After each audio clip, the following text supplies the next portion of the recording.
YCP నేత అమర్నాథ్ మాట్లాడుతున్నారు. Live లో చూద్దాం. లేకపోతే పవన్ కళ్యాణ్ గారు వాడుకోవాలా? ఎవరు వాడుకోవాలో తెలియనటువంటి పరిస్థితుల్లో ఒకరికొకరు పోటీ పడతా ఉన్నారు ఆ బిల్డింగ్ని వాడుకోవడానికి. మరి మనం తప్పుడు ప్రచారం చేశామే జగన్మోహన్ రెడ్డి గారి మీద. మరి తప్పుడు ప్రచారం మళ్ళీ మనకి ఎక్కడ బూమరాంగ్ అవుద్దేమో అని చెప్పి భయంతో వెళ్ళడం, ఫోటోలు తీసుకోవడం, ఆనందపడిపోవడం, వచ్చేయడం. ఒకసారి నిన్న పవన్ కళ్యాణ్ గారు వెళ్ళిన ఫోటోలు పెట్టమ్మా. ఇది నిన్న ఆయన అంతా తిరిగారు. తిరిగి ఎక్కడో ఒక సీలింగ్, ఒక బోర్డు ఏదో పడిపోయిందని చెప్పి ముందుకెళ్ళమ్మా. పడిపోయింది. పడిపోతే ఎక్కడన్నా ఇక్కడ ఏదో పడిపోతే నా నెత్తి మీద పడిపోదు కానీ మీ మీద పడిపోద్దా? సహజంగా ఏదన్నా ఇక్కడ సీలింగ్ పడిపోయింది అనుకో నా మీద, ఆ సీలింగ్ ఏమో ఆయనకి 8 అడుగుల దూరంలో, 6 అడుగులు 7 అడుగుల దూరంలో ఉంది సీలింగు. ఆ పడిపోయిన పెచ్చులేమో ఆయన కాలు దగ్గర ఉన్నాయి. అది పడిపోయినట్ట పడేసినట్ట అది క్లియర్గా కనబడతా ఉంది. పడిపోయిన దానికి ఎలా ఉంటుంది, కావాలని లాగింది ఎలా ఉంటుంది అనేటువంటి దానికి అది పీల్ చేసినట్టుంది. చూడండి, ఆ పైన ఉన్నటువంటి దీనికి ఏదైతే పిఓపి వేస్తారో అది పీల్ చేసి అక్కడ కట్ చేసి కిందకి లాగి పడేసినట్టుగా క్లియర్గా కనబడతా ఉంది. Next photo చూపించమ్మా.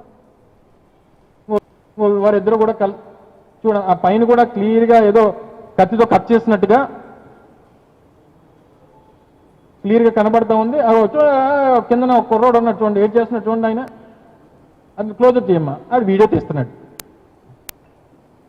ఆర్ట్ డైరెక్టర్ వాడు వీడియో, సినిమాటోగ్రాఫర్ అక్కడ ఉన్నాడు పక్కన. ఏంటిదంతా? పోనీ ఇవన్నీ సరే, ఇవన్నీ చూశారు, అదేదో కారిపోయిందన్నారు, పైనుంచి పడిపోయిందన్నారు, ఇవన్నీ పక్కన పెట్టేద్దాం.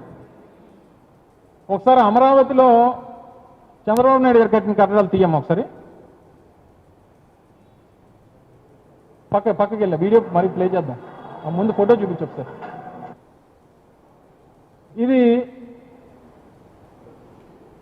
వర్షం పడితే ఏ రకంగా చూడండి. అది పిఓపి కూడా కాదనుకుంటా, కార్డ్బోర్డ్ సీలింగ్స్ అవన్నీ.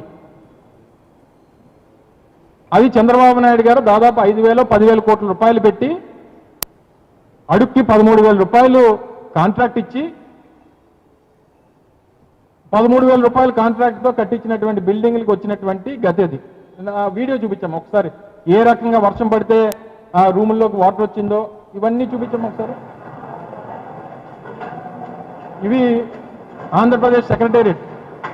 ఇప్పుడు సోకాల్డ్ చంద్రబాబు నాయుడు గారు పరిపాలన చేస్తున్నటువంటి అమరావతి సెక్రటేరియట్ చూడండి, వాటర్ ఎలా లీక్ అవుతుంది. అది ఆఫీస్ స్పేస్ చూడండి, పక్కన పనిచేస్తూ ఉన్నారు మనుషులు. ఇది 13,000 రూపాయలు అడుక్కి ఇచ్చినటువంటి కాంట్రాక్ట్. ఇది చూడండి, ఆఫీస్లో ఎంతమంది పనిచేస్తున్నారు. ఇది సెక్రటేరియట్. ఆంధ్రప్రదేశ్ రాష్ట్ర సచివాలయంలో ఇది పరిస్థితి. ఆ దేవుడి బొమ్మ చూడండి, వెనకాతల ఆ చెమ్మ చూడండి, పైనుంచి లీక్ అవుతున్న వాటర్ చూడండి. ఇది ఏ రోజన్నా ఇక్కడికి వెళ్ళారా? ఏ రోజన్నా వారు కానీ, వారి మిత్రపక్షాలు కానీ, పవన్ కళ్యాణ్ గారు కానీ, లేదా వారి సహచరులు నాదెండ్ల మనోహర్ గారు కానీ నిన్న వెళ్ళి చేసినటువంటి ఫోటోషూట్లు లాగా ఒకసారి అమరావతిలో ఉన్నటువంటి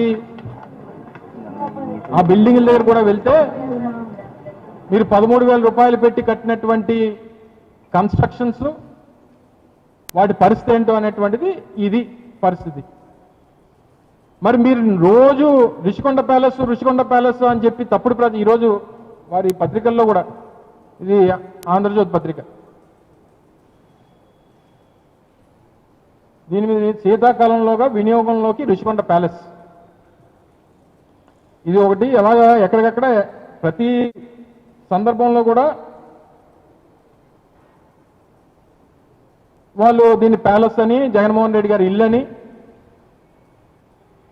వారు ఇచ్చినటువంటి వారి పత్రికల్లో, వారి గెజిటెడ్ పేపర్లో వచ్చినటువంటి వార్తలు. ఒకసారి వారు నిన్న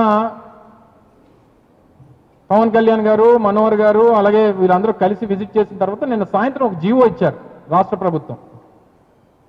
రుషికొండ మీద ఉన్నటువంటి నిర్మాణాలని ఏ రకంగా వినియోగించుకోవాలి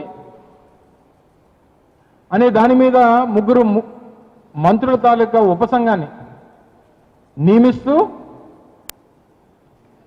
ఒక జీవోని ఇచ్చారు. చూపించమ్మా జీవో కిందగా. ఇది నిన్న రాష్ట్ర ప్రభుత్వం ఇచ్చినటువంటి జీవో. చదవండి క్లియర్గా.